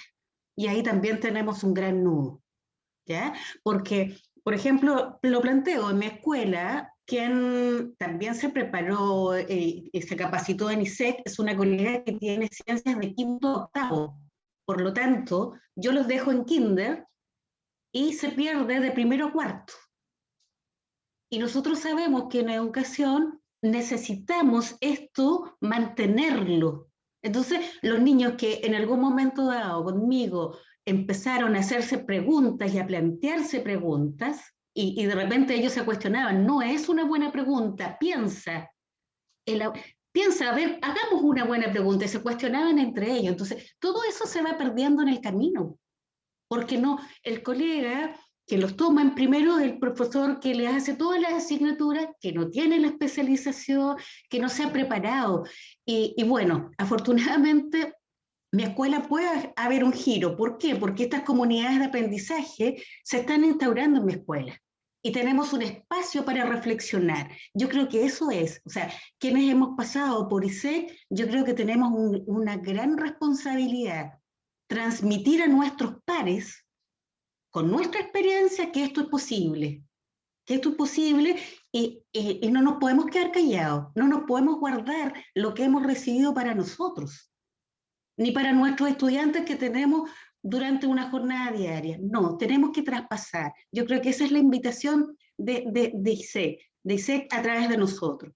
No podemos quedarnos ahí, nos tenemos que mover. Y es posible desde educación parvularia, definitivamente. Yo soy una convencida, cada año he logrado y me maravillo con las cosas que logro con mis pollos. Y nada, pues ya me está quedando la nada, ya me voy de educación, ya cumplí mi meta, ¿ya? Pero de verdad estoy terminando mi vida laboral, pero feliz con esto de la formación de ISEC. Así que eso, profe. Gracias, Ainhoa, y gracias por esta oportunidad, de verdad. En educación parvularia se hace mucho. Trabajamos, los niños son muy curiosos, son muy espontáneos. Entonces está la esencia ahí, solo que se pierde si no hay continuidad. Eso. Gracias. ¿Alguien más quisiera hacer algún comentario? Ahí, César Plaza levantó la manito. César, bienvenido, mucho gusto. Hola a todos, buenos días. Saludos Hola. a ti, Lorena, Jeffrey, Ainhoa. He estado escuchando bien atentamente los comentarios que han hecho las colegas y estoy muy de acuerdo con ellas. Es cierto que este es un proceso continuo, que es muy largo y que de repente es como con las series. Si uno se pierde un capítulo, uno pierde completamente el hilo. Y lamentablemente ocurre así por múltiples razones. No solamente porque a veces el colega se desmotiva. Ahora, por ejemplo, la pandemia, yo creo que a muchos nos jugó quizás hay un corte muy importante respecto de las dinámicas que uno llevaba en el aula y fuera del aula, planificando el aula, entre otras. Y quizás una de las ventajas que podríamos sacar de este momento, principalmente es que parte de las redes sociales, bueno, en mi caso, me han aportado un poco de ventaja al respecto, porque quizá uno de los grandes problemas que tienen nuestros estudiantes es que buena parte de su tiempo quizás no lo invierten leyendo en libros, quizás como lo hizo muchos de ustedes en su momento, sino que lo invierten en redes sociales. Así que generalmente están en TikTok, Instagram o jugando. Y bueno, la verdad es que ponerse la nariz de payaso probablemente no es el camino más recomendado, pero sí quizás uno puede hacer ciertos guiñitos desde su rincón. Más precisamente, yo soy profesor de química de enseñanza media y por lo menos el 98% de mis estudiantes usa Instagram regularmente. Así que, bueno, diseñé un perfil del profesor y el profesor comparte información científica, es el que busca la fuente confiable, de repente hago encuestas, mando información importante, incluso a veces, como hago ciencias para la ciudadanía también, de repente también les tiro algunos posts de algunos temas que estamos viendo y que casualmente surgieron dentro del contexto. Es decir, de que, claro, dentro de lo metodológico y dentro de todo lo que podríamos hacer, claro que hay muchas acciones que abordar, pero quizá una de las más importantes es primero ir a generar el sentido de la duda. O sabe que esto sí está pasando, no es tan lejano como usted cree, no es ajeno como usted cree, y claro, quizás de muy mala manera algunos entienden la pandemia, porque también hay algunos que no la entienden, y les ha tocado de frente, ya sea por contagiados o por pérdidas familiares, y eso es tremendamente grave, y claro, probablemente a quien le ocurrió lo entiende muy bien, pero a quien no le ocurrió no lo entiende de la misma manera. Así que buena parte de esta vinculación que se desea hacer también debe incluir el filtro de información, que precisamente los estudiantes no tienen mucho. Y es ahí donde quizás hay un nicho que todos podríamos sacar algún provecho, ya sea porque o tenemos buenas fuentes, o porque conversamos con otros colegas, y bueno, antiguamente yo tenía la opción de hacer, por ejemplo, la Feria de Ciencias, donde nosotros estábamos todo un año investigando y al final teníamos nuestros póster, comunicábamos, hablábamos en realidad con mucha gente, pero claro, esa instancia se perdió un poco. Y es ahí donde dejo la pregunta planteada, y bueno, en este nuevo formato donde tenemos quizás como nunca más tecnología en el aula, ¿no la podríamos usar a nuestro favor? Ahí les dejo la duda. No sé si Ainhoa o Jeffrey quisiera comentar algo al respecto de eso, ¿sí, Ainhoa? Sí, porque se nos van acumulando un poco los temas.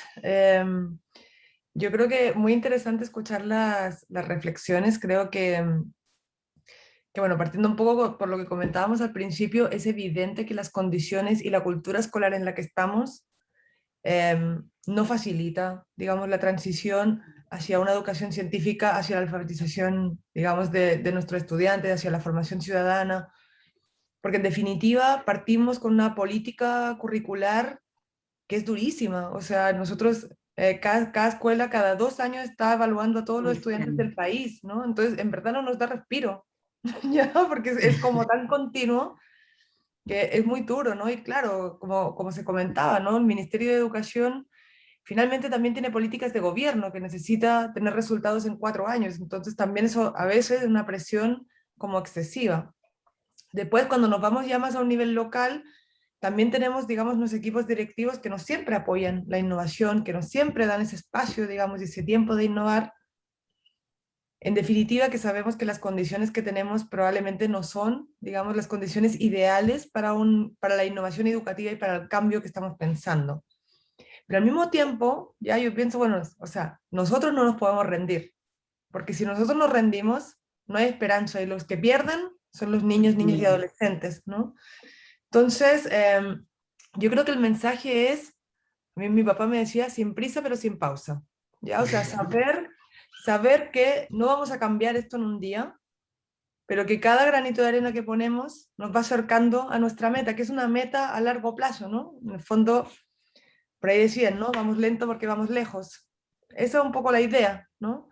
Entonces, yo creo que la pandemia nos ha enfrentado y ha sido yo diría, como una ruptura brutal a los procesos educativos.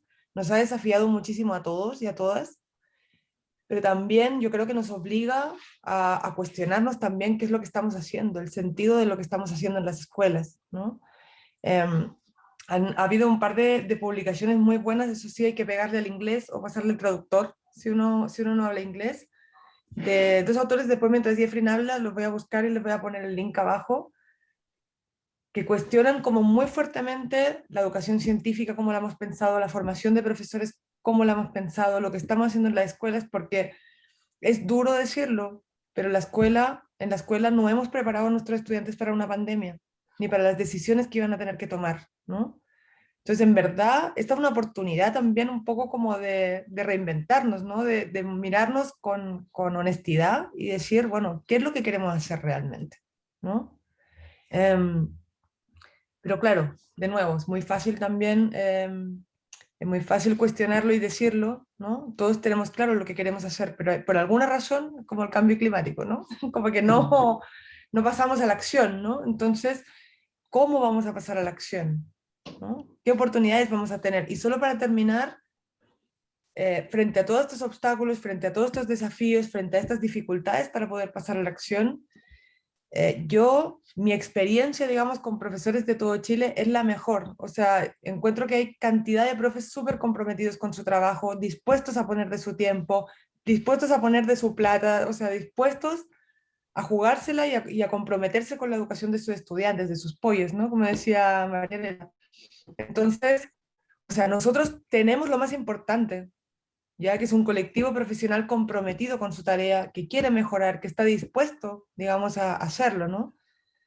Entonces, bueno, ahí cada uno de nosotros tiene responsabilidad en el puesto que está, en el rol en que está, y desde ahí yo creo que hay que hacer un examen honesto, digamos, ¿no? O sea, yo en mi rol de formación, digamos, de formadora de profesores, por supuesto que me interrogo y pienso, bueno, ¿qué más puedo hacer?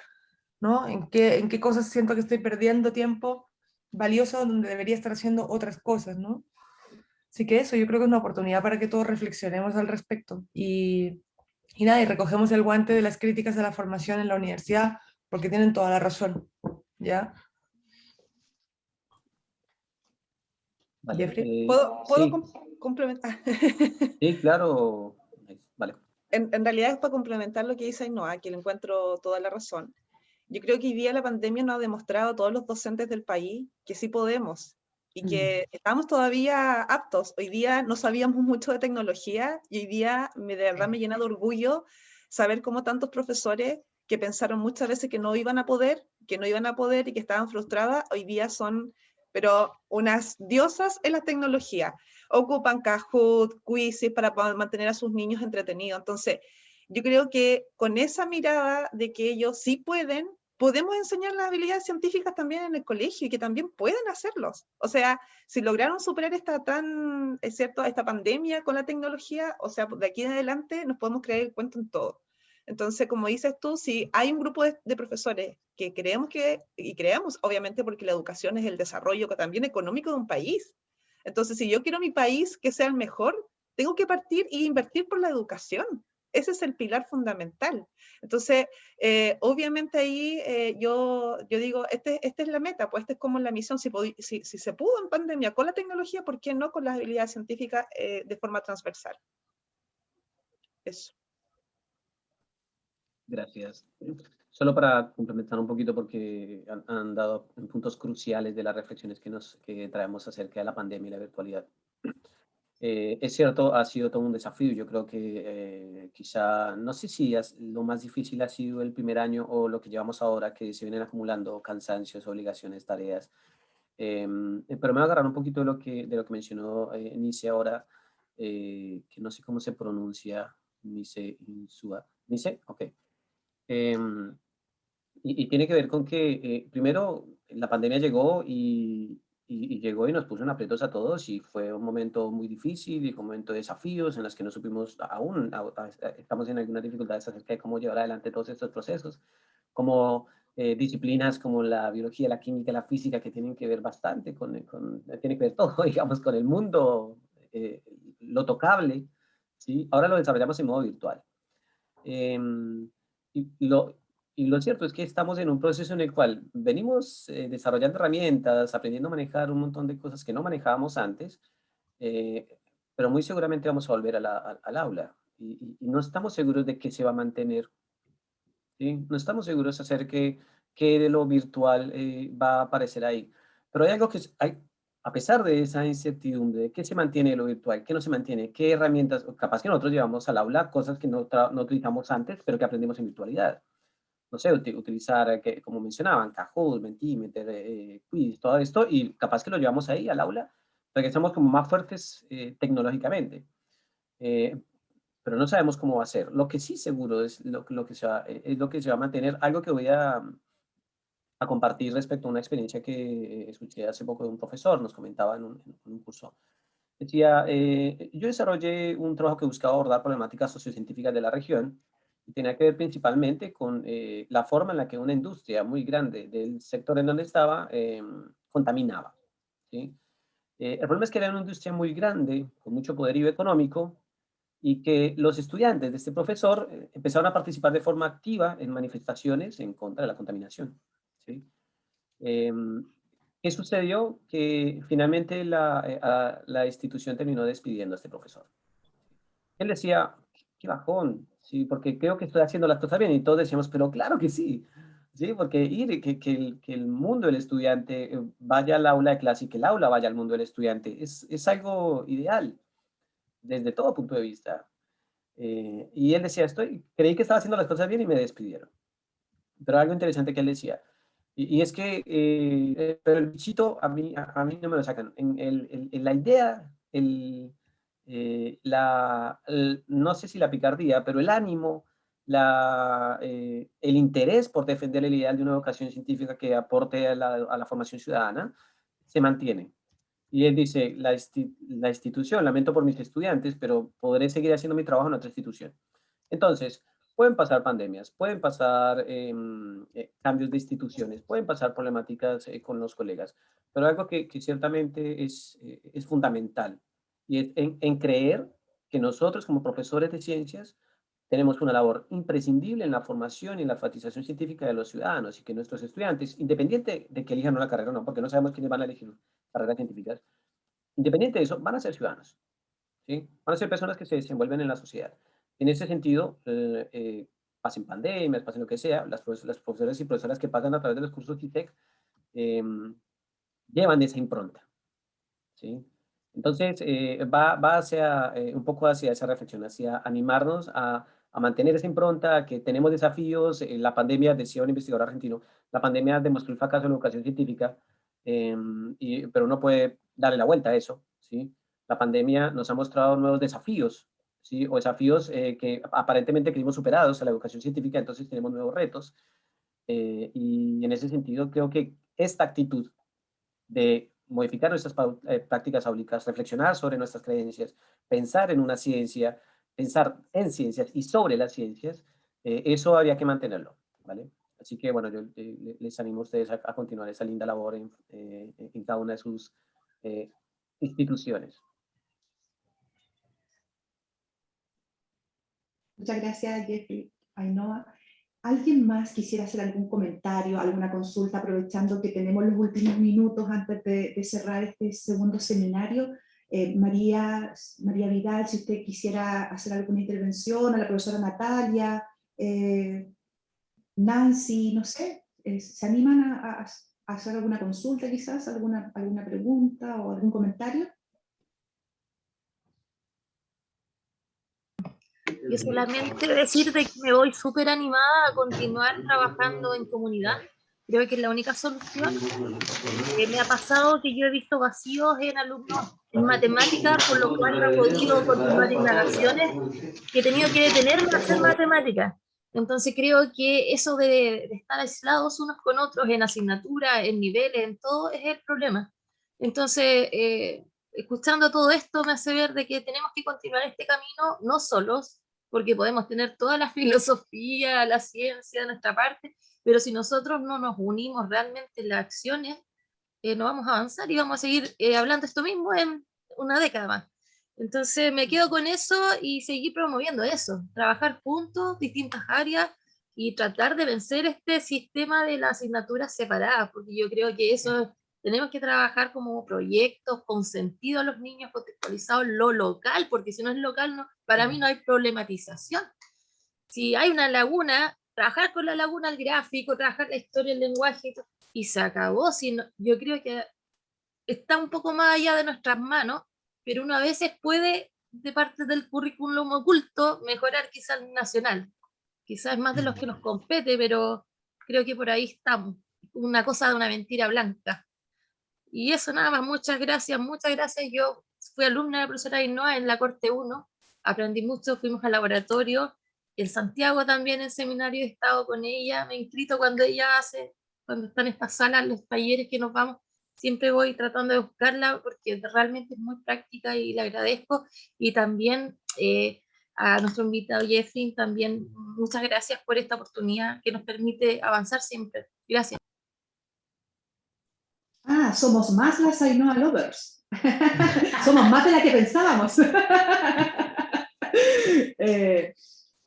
Gracias, Natalia, por tu intervención. Comentar una cosa que es muy importante, creo yo, es que además de las instancias de Congreso y SEC, se nos viene una instancia muy bonita, que es el Congreso de la Sociedad Chilena de Educación Científica, que va a ser en noviembre en La Serena, ¿cierto? Ainhoa, me parece que en La Serena va a ser presencial, no sé cómo todavía se va a recibir eso, y que para los profesores de aula hay tarifas especiales, así que aquellas personas y aquellos docentes que se animen a participar, creo que puede ser una instancia va a ser de hecho una instancia muy valiosa de formación. Ainhoa, después. Sí, para dar el contexto y hacer la invitación, bueno, va a ser en noviembre, los primeros días de noviembre, y todavía, o sea, la idea es que sea una modalidad híbrida, es decir, se puede estar, digamos, online o presencialmente, si es que la pandemia lo permite, que esperamos que sí. No hemos tomado la decisión definitiva, pero lo haremos en agosto, eso ya lo tenemos decidido, en agosto decidir finalmente. Y nada, y contarles que, bueno, yo soy la tesorera de la Sociedad Chilena de Educación Científica, así que sé bien el tema de las platas, y una de las cosas buenas es que como hemos ampliado mucho el número de socios y ha habido poco gasto, digamos, por la pandemia, hemos podido bajar muchísimo los aranceles del Congreso, así que es un precio súper razonable para, digamos, poder estar al menos conectado online si es que no pueden ir a La Serena, que sería estupendo podernos ver allá. Y eso es la invitación de ir, de conectarse, que también es una forma de hacer redes, ¿no? De colaborar con gente de otras regiones, ¿no? Así que esa es la invitación, que ojalá puedan estar ahí. Tenemos un cartel de lujo con 5 invitados internacionales que van a dar sus charlas, así que eso, dejarlos súper invitados, ojalá nos podamos ver ahí. Pasarlo un poco bien en La Serena, que después de tanto tiempo no sería malo, ¿no? Un ratito en La Serena. Sí, muchas gracias por la invitación, Ainhoa. La profesora María Vidal creo que quería hacer algún comentario, entonces su micrófono delante, pero como estaba hablando Natalia, profesora, la dejo. Buenas tardes a todos. Bueno, dar primero mi agradecimiento a las personas que dieron las charlas. Primera vez que yo participo de esto y creo que para mí también me abrió la mente a hacer una autoevaluación como uno es como profesor de científica. Yo hago clases de quinto a octavo. Entonces para mí también ha sido difícil utilizar el método científico porque yo no tengo la base prometetal o la experiencia en laboratorio, cómo trabajar. Entonces, como dice uno, aprende haciendo. Yo no la tuve, ¿ya? Entonces, para mí también ha sido difícil. El año pasado también estuve en Explora con estos métodos, y este año no pude por razones que por horario nos piden otras cosas los profesores. Pero me pareció muy interesante de involucrar a los profesores desde el primer ciclo hacia la enseñanza media, se puede decir, porque siempre todo lo que es relacionado al método científico nos deja a nosotros, los que somos encargados de ciencia, enseñarlo, ¿ya? Y creo que hay que cambiar la mentalidad y partir desde el primer ciclo, de parvularia en adelante, ¿ya?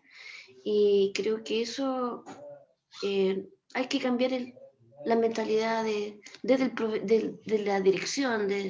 Y lo otro es que también nosotros nos vemos afectados, que el currículum es muy amplio, Para ser un método científico uno necesita tiempo, porque a los chicos hay que prepararlos mentalmente, es largo, o sea, si uno empieza a hacer un trabajo de investigación, tiene su tiempo. Y nosotros también, nuestras horas son cortas, por ejemplo, ahora uno tiene 2 horas a la semana por cada curso, ¿te fijas? Y creo que, como digo, es muy amplio el currículo de nosotros. Y después al final nos piden, no sé, pues, si cuánto pasamos de contenido, cuánto pasamos, entonces ahí está la falla. Me gustaría participar en otra, me encantó su charla y quedo atenta a su invitación. Gracias, colega. De nada. ¿Alguien más para cerrar, para ir cerrando ya? No sé si alguien más, profesor Luis Fica, profesora Gabriela, Nancy. Bueno, igual agradezco a los expositores. Yo me invitó mi profesora guía de tesis. Soy alumna tesista de la Católica de la Santísima Concepción. Estoy haciendo un magíster en Ciencia de la Educación y Ainhoa me ha inspirado con sus investigaciones relacionadas con el área del pensamiento científico y las habilidades. Yo soy educadora de párvulos, así que estoy muy atenta ahí a lo que dijeron y nada, me deja súper inspirada para seguir investigando, haciendo investigación en esta área. Es súper importante. Hay muy poco, como dice Ainhoa, muy poco con respecto a las habilidades de pensamiento científico desde las edades pequeñas y sobre todo en el material didáctico que nos puedan entregar desde el ministerio a nosotros, llegar a las aulas, como es esa bajada desde el ministerio, sobre todo con nuestra herramienta que tenemos la mayoría, que son los libros de texto. ¿Qué provecho le podemos sacar a los textos escolares para poder trabajar las habilidades de pensamiento científico? No están explícitamente y estas son, sino que tenemos que buscarlas, tenemos que decir cuáles son nosotros como docentes, qué es lo que yo quiero desarrollar en mis alumnos. Entonces felicito a las profesoras del ISEC, que también fui alguna vez parte del ISEC como expositora, así que súper felicitaciones a la profesora Mariela Torres con esa energía que ella tiene para poder traspasar a sus niños, a sus pollos, como dice ella, todo este conocimiento, este saber que nos prepara para la vida. ¿Sí? Esto finalmente es las herramientas que te van a ayudar para desarrollarte en la vida.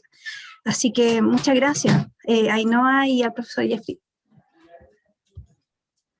Gracias, Nancy, por sumarte a esta instancia, así que feliz de contar contigo. Palabras de cierre de Jeffrey y de Ainhoa para cerrar. Jeffrey. Gracias. Primero reiterar el agradecimiento a la invitación, ¿sí?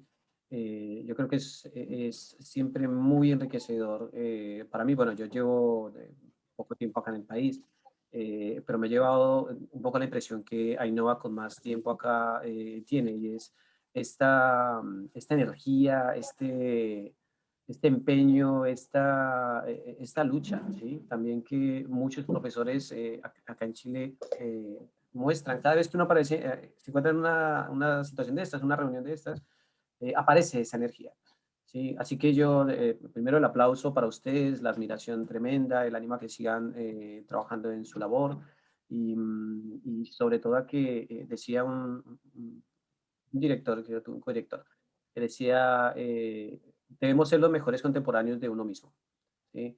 Y bueno, a eso vamos, ¿sí? Hacia ser los mejores contemporáneos en nuestra práctica, en nuestro pensamiento, en nuestra creencia, que tenemos mucho por hacer, ¿sí?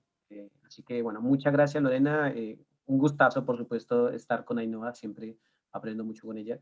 Y así que un gusto y siempre dispuesto a cualquier actividad futura, ¿vale? Muchas gracias a todos y todas.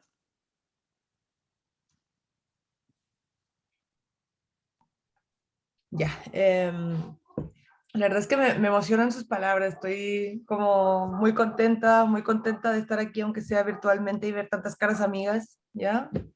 Así que por eso les pido que de ahora en adelante no me hablen de usted, porfa. Bueno, yo creo que para mí, digamos, la Santísima, Bio Bio, siempre, digamos, será un lugar especial, ¿no? Para mí, por lo mismo, porque siempre me reencuentro con estudiantes de pregrado, que después fueron estudiantes ISEC, que nos hemos visto en los congresos nacionales, ¿no? Que nos hemos ido viendo ya durante bastantes años. Entonces, para mí es un gusto y siempre, cualquier invitación, siempre voy a decir que sí, ¿ya? Así que eso también me parece súper interesante lo que están haciendo, me encanta escuchar los comentarios, las reflexiones, así que para mí estar aquí no es solamente como una instancia de poder compartir y poder contar un poco como las ideas y irlas compartiendo, sino que también me encanta escuchar y por lo mismo siempre que me quieran y me den ese espacio, me encantará estar aquí porque me encanta ver las diferentes ideas que salen, las reflexiones, siempre me llevo, ¿no? Aprendizajes, ¿no? También reflexiones propias que después aplico en la formación de profesores acá. Y siempre añoro Conce, así que espero que se acabe la pandemia para viajar para allá y podernos ver, ¿no? Y en fin. Creo que ha sido muy interesante, digamos, las conversaciones de hoy día. Creo que salen ideas interesantes, desafíos, pero veo, como dice Jeffrey, veo energía, veo vibra positiva, veo ganas, ¿no?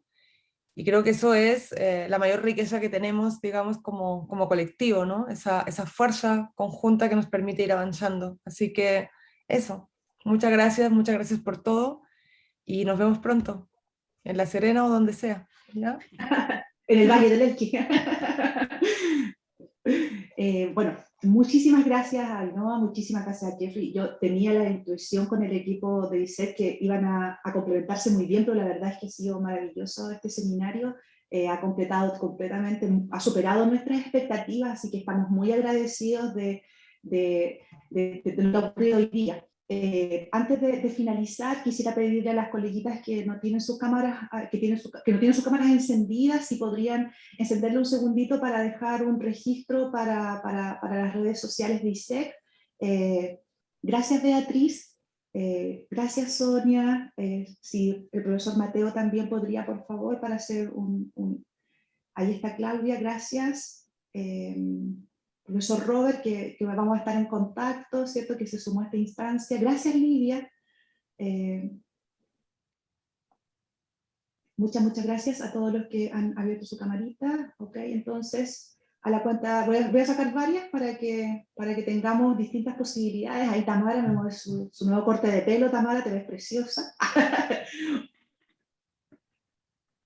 Ahí guardé una. César, sí, si me puedes ayudar con una también tú, a lo mejor. Hay que posar para estas fotos también. Sí, sí, bueno, obvio. Sí. Tiene obvio, toda su ciencia, tiene toda su ciencia. Obvio. Sí. Ok, ahí. La muestra la sonrisa, ahí la manita que se pone. Ahí. Ahí estamos. Guardé yo 2, César. No sé si también tienes alguna evidencia tú. Bueno, tenemos la grabación. También tenemos la grabación. A las personas que están interesadas en repetirse el seminario, ¿cierto? O revisarlo desde el principio, va a estar disponible en las plataformas de ISEC y se los vamos a comentar por los medios tradicionales que los conectamos, que los comunicamos, digo, correo y WhatsApp. César. Bueno, agradecer la participación de todos también. Mencionar que me gustaron los ejemplos de Ainhoa y de Jeffrey. En el break me puse a buscar si era alquiler o bicicleta. Así que para que lo busquen en YouTube, esta es la explicación. Habló la persona del audio. Así que los invito a revisar porque se van a sorprender. Así que, Gracias también por la participación y nos veremos en un próximo encuentro. Así es. Muchísimas gracias, un abrazo gigante a la distancia, que tengamos un bonito fin de semana, un fin de semestre, ¿cierto? Que lo podamos cerrar con la mayor tranquilidad posible. Un abrazo gigante a cada uno, a cada una. Muchas gracias, que estén muy bien y nos vemos muy pronto en nuestro tercer seminario y en nuestras comunidades de aprendizaje. Así que muchas gracias nuevamente, Ainhoa, muchas gracias, Jeffrey, que tengan un lindo fin de Gracias a semana. ustedes. Muchas gracias. Estamos en contacto. Muchas gracias. Chao, chao. Gracias, chao. Gracias a ustedes. Chao, chao. Chao a todos. Gracias. Que estén